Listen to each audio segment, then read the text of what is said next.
네, 오늘 하나님의 말씀은 창세기 48장 12절부터 16절 말씀입니다.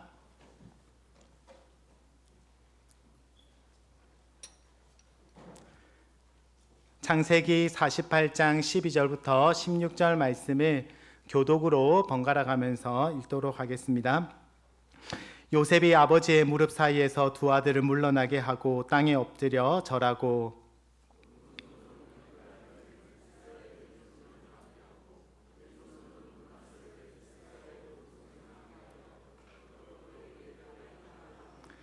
이스라엘이 오른손을 펴서 차남 에브라임의 머리에 얹고 왼손을 펴서 므낫세의 머리에 얹으니 므낫세는 장자라도 팔을 엇바꾸어 얹었더라.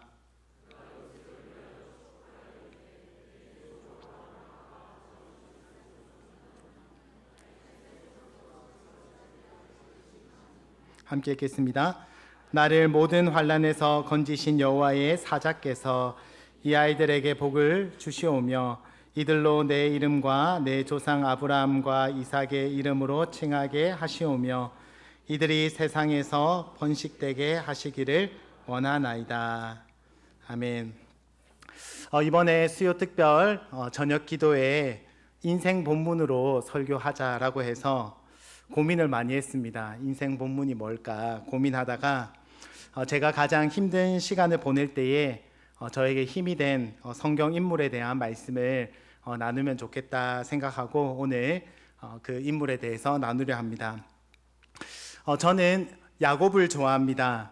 야곱은 축복받고 싶었고 사랑하는 사람과 결혼하고 싶었고 성공하고 싶었습니다. 참 인간적인 인물이다라고 말할 수 있습니다. 사실 우리가 모두 야곱과 같은 그런 삶을 살아가고 있습니다. 하지만 제가 야곱을 좋아하는 이유는 따로 있습니다. 그렇게 하고 싶은 것이 많았고 누구보다 열심히 살기 위해서 발버둥 쳤지만 야곱의 인생은 자기가 원하는 대로 되지 않았다라는 사실입니다. 그런 야곱의 인생을 보면서 저는 제 인생을 보는 것 같았습니다. 제가 고등학교 1학년 여름 이맘때였습니다. 저희 어머니가 배가 아프다고 하셔서 작은 병원에 가시다가 아버지와 함께 서울에 있는 큰 병원에 다녀오셨습니다. 그리고 아버지께서 저희 남매를 앉혀두고는 말씀하신 장면이 잊혀지지 않습니다. 너무 늦게 가서 병원에서 해줄 수 있는 것이 없단다. 기도밖에 답이 없다. 그런 말씀을 하셨습니다. 저는 당시에 현대의학으로 고칠 수 없는 병은 없다. 그렇게 생각했습니다. 그런데 병원에서 해줄 수 없다라는 이 말이 저에게 너무나 큰 충격이었습니다. 하지만 우리 가족은 낙심하지 않고 하나님께 간절히 기도하였습니다. 교회에서 권사님, 또 집사님, 장로님 철야 기도를 해주셨고 저희 집에 오셔서는 하나님께서 역사하시려고 그렇게 주신 병이니 기도하면 낫게 될 것이다 라고 또 위로도 해주셨습니다. 그런 어머니께서 그 해를 넘기지 못하셨습니다. 그때 제가 가장 사랑하던 가족을 데려간 하나님에 대한 원망과 신앙의 회의감이 찾아왔습니다. 기도는 왜 하는 걸까?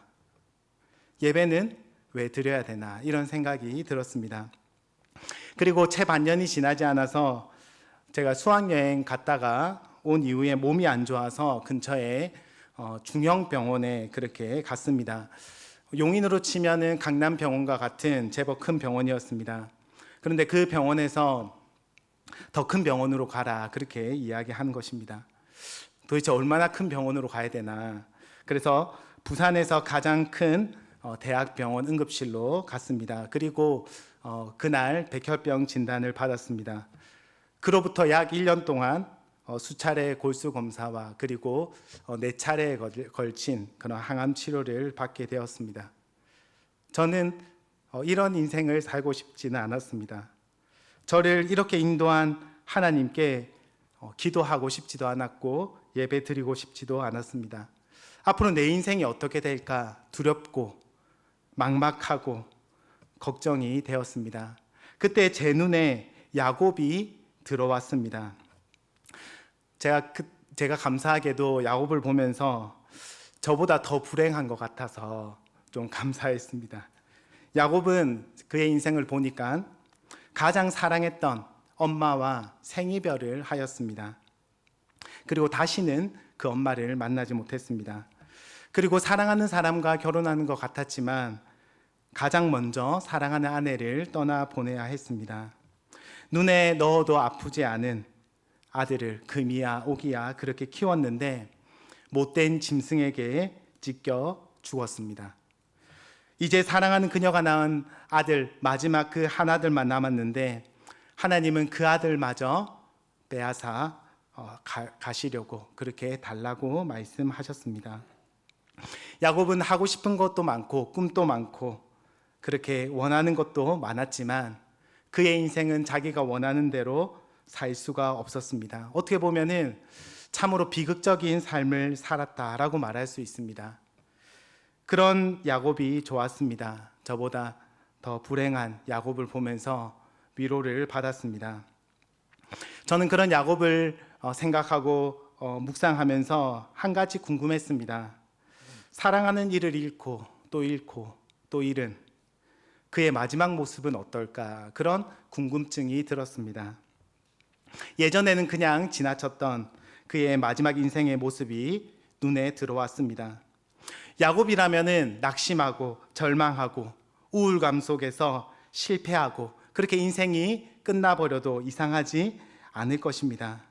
하지만 그의 마지막 인생의 모습을 보면은 그는 너무나 다른 사람이 되어 있었습니다. 그는 이전에는 다른 사람을 속이는 사기꾼과 같은 그런 야곱이었습니다. 하지만 그의 인생 말년에 그의 모습은 하나님의 사람 이스라엘로 그렇게 변화되어 있었습니다. 그가 그의 인생이 변화되었다라는 것을 보여주는 세 가지 징표가 있습니다. 첫 번째 징표는 바로를 만날 때의 장면입니다.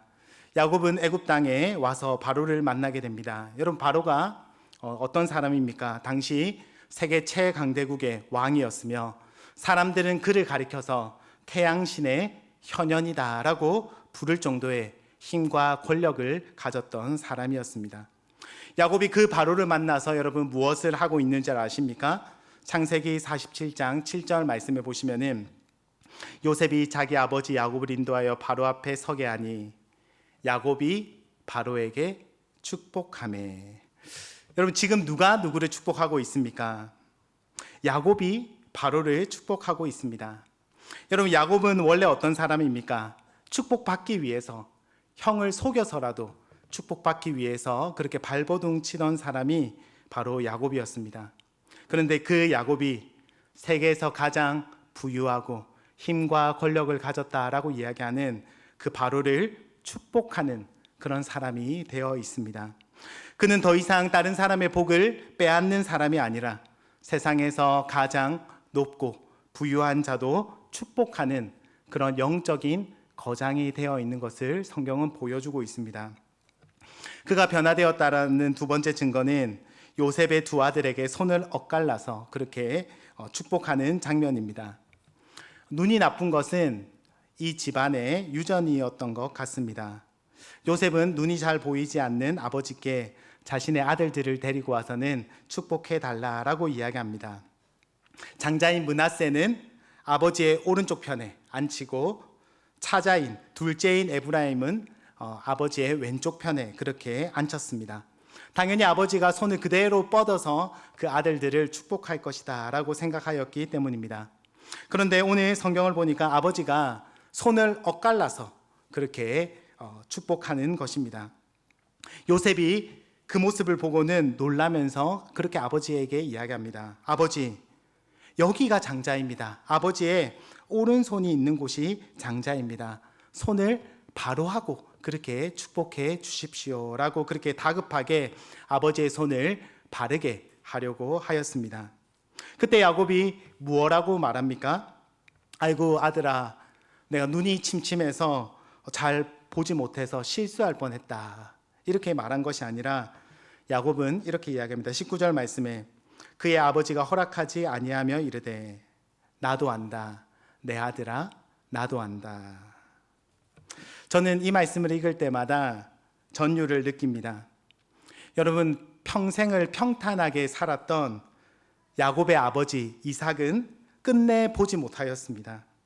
하지만 험악한 인생을 살았던 야곱은 끝내 보는 자가 되었다라는 사실입니다. 여러분, 아버지 이삭은 속아서 하나님의 뜻대로 아들들을 축복하였습니다. 하지만 야곱은 어떻습니까? 눈은 보지 못하였지만 그는 하나님의 뜻이 무엇인지 분별하며 그 손자들을 축복하고 있습니다. 그는 앞은 보지 못하였지만 하나님의 뜻을 보고 하나님의 뜻대로 축복하는 그런 하나님의 사람이 되어 있었습니다. 그가 변화되었다라는 마지막 증거는 12 아들들에 대한 축복에서 나타납니다. 창세기 마지막 장은 12 아들을 향한 야곱의 축복이 기록되어 있습니다. 그의 축복은 창세기로 끝나는 것이 아니라 요한계시록까지 이어지는 것을 우리는 볼 수 있습니다.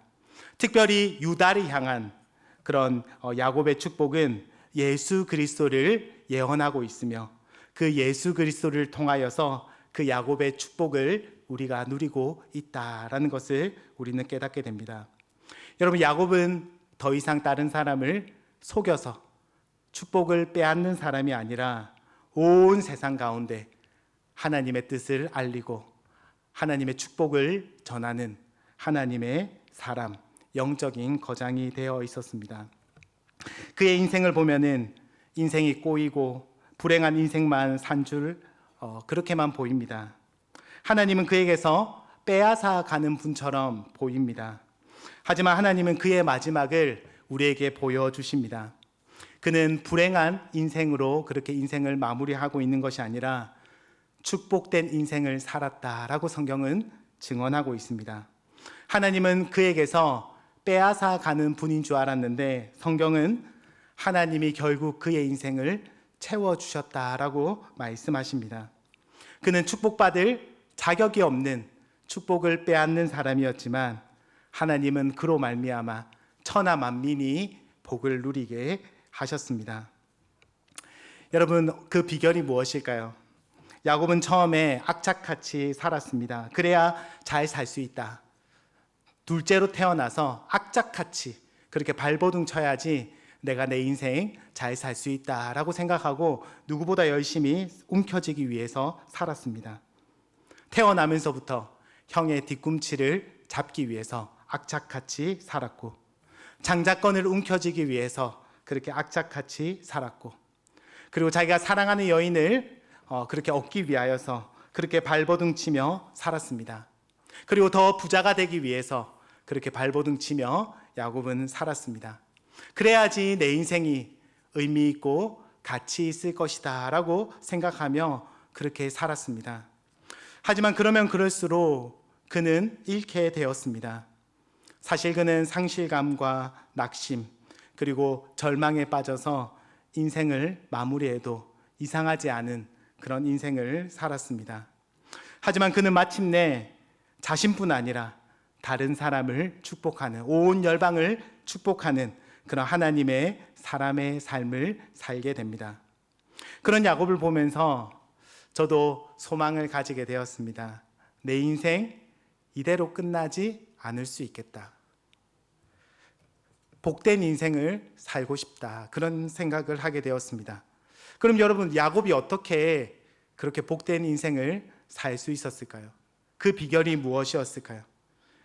이 질문에 대한 대답으로 야곱이 직접 자신의 그 비결, 그 고백을 그렇게 하고 있는 것을 볼 수 있습니다. 오늘 15절 말씀인데 우리 함께 한번 읽어보도록 하겠습니다. 그가 요셉을 위하여 축복하여 이르되 내 조부 아브라함과 아버지 이삭이 섬기던 하나님, 나의 출생으로부터 지금까지 나를 기르신 하나님. 여러분, 야곱의 인생이 녹아있는 신앙 고백입니다. 야곱은 자신이 마지막에 이렇게 복되고 의미 있는 인생을 살았다라고 고백하는 이유는 내가 열심히 노력했기 때문에, 내가 열심히 애썼기 때문에 이런 의미 있는 가치 있는 삶을 살게 되었다라고 고백하지 않습니다. 야곱은 누구보다 잘 알고 있었습니다. 내가 이렇게 가치 있고 의미 있는 다른 사람을 축복하는 삶을 살 수 있었던 이유는 하나님께 있다. 하나님이 출생으로부터 지금까지 나를 기르시고 인도하셨기 때문이다 라고 그렇게 고백합니다. 야곱 자신은 다른 사람을 속이고 가장 가까운 가족에게 상처 주고 그리고 자식들을 편애하면서 자식들의 마음에 대못을 받고 그리고 하나님을 믿지만 자기가 필요할 때만 하나님을 찾는 그런 이기적인 사람이었습니다. 그런데 하나님께서 그 야곱을 어떻게 하셨습니까? 지금까지 나를 기르셨다. 지금 야곱의 나이가 130세입니다. 그 야곱이 무엇이라고 고백합니까? 출생으로부터 지금까지 나를 하나님께서 길러주셨기 때문에 내 인생이 가치 있고 의미 있고 보람 있는 삶을 살 수 있었다라고 고백하고 있는 것입니다. 내 인생이 만약 내 힘으로 살았다면 내 인생은 망했을 것이다. 나는 불행의 늪에서 벗어나지 못하였을 것이다 라고 그렇게 고백할 수밖에 없을 것입니다. 하지만 내 인생이 이렇게 망하지 않은 이유는 하나님께서 나를 기르시고 인도하셨기 때문이다. 출생으로부터 지금까지 내 나이 130이 되었지만 지금까지도 하나님이 나를 기르고 계신다. 비록 우리가 사망의 음침한 골짜기를 다닌다 하더라도 해를 두려워하지 않을 수 있는 비결은 우리에게 있지 않습니다. 하나님께서 나를 기르시고 나를 다듬으시고 나를 인도하시기 때문에 우리의 인생이 의미가 있고 또 가치가 있고 복된 인생을 살아갈 수 있는 것입니다. 말씀을 맺기 원합니다. 우리 인생이 만약 우리의 손에 달려 있다면은 우리는 실패할 수밖에 없을 것입니다. 여러분, 우리는 너무나 이기적이고 또 죄악에 쉽게 넘어지고 부족한 것 투성입니다. 돈도 능력도 의지도 또 건강도 부족합니다. 하나님을 찾지만 내가 필요할 때만 하나님을 찾는 이기적인 존재입니다. 그럼에도 우리에게 소망이 있는 이유는 나를 출생에서부터 지금까지 하나님께서 기르고 인도하시면서 하나님의 사람으로 우리를 빚어가고 계시기 때문입니다. 선한 목자이신 우리 주님께서 우리를 포기하지 않고 내가 실패하고 넘어지더라도 우리의 손을 붙잡고 우리를 기르고 마침내 쉴만한 물가로 인도하시는 분이 우리 곁에 계시기 때문에 우리는 소망을 잃지 않을 수 있습니다. 혹시 내 인생이 실패한 것 같고 내 인생이 쓰러져 있는 것 같고 일어날 힘이 없는 분이 계십니까? 그럼에도 불구하고 우리의 인생이 이대로 끝나지 않는다라고 고백할 수 있는 이유는 주님께서 나를 기르고 계시기 때문입니다. 출생으로부터 지금까지 하나님께서는 우리를 내버려 두신 것이 아니라 우리를 신실하게 인도하고 하나님의 사람으로 기르고 계십니다. 이기적인 나를, 사랑할 수 없는 나를, 하나님을 내가 원할 때만 찾는 나의 그런 연약한 모습에도 불구하고 하나님께서는 나를 기르셔서 하나님의 사람으로 하나님의 복을 누리는 자로 우리를 빚어 가십니다. 그 선하신 목자가 계시기 때문에 우리는 이렇게 고백할 수 있습니다. 내 인생은 안전하다. 그리고 우리는 마지막에 하나님을 찬양하게 될 것입니다. 이것이 저의 소망입니다. 제 인생 마지막 순간에 저도 야곱처럼 하나님께서 나를 출생으로부터 지금까지 기르셨구나. 때론 힘든 일들도 많았지만 사망의 음침한 골짜기를 다닐 때도 많았지만 그럼에도 불구하고 내가 가치 있고 의미 있게 살 수 있었던 것은 하나님께서 나를 기르고 나를 인도하셨기 때문이다라는 고백을 드리기 소망합니다. 여기 있는 모든 분들도 지금 내 인생이 혹시 쓰러지고 넘어져 있다 하더라도 나를 기르시는 하나님을 바라보길 원합니다.